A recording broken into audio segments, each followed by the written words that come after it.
నమస్కారం. ఘంటారావానికి స్వాగతం. ముందుగా ప్రధాన అంశాలు. బాపట్ల జిల్లాలో పిడుగుపాటుకు 2 మృతి. చెరువులను తలపిస్తున్న రోడ్లు, వాహన రాకపోకలకు ఇక్కట్లు.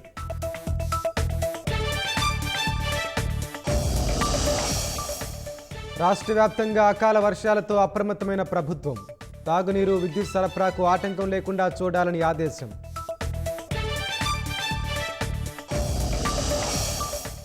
జగన్ పర్యటనలో హెలికాప్టర్ పైకి దూసుకెళ్లిన కేసులో పురోగతి. పోలీసుల అదుపులో వైసీపీ, జడ్పీటీసీ సహా 10 మంది నిందితులు. పాకిస్తాన్ పట్ల కఠిన నిర్ణయాలను అమలు చేస్తున్న భారత్. బాగ్లిహార్ డ్యాం నుంచి దాయాదికి నీటి సరఫరా నిలిపివేత.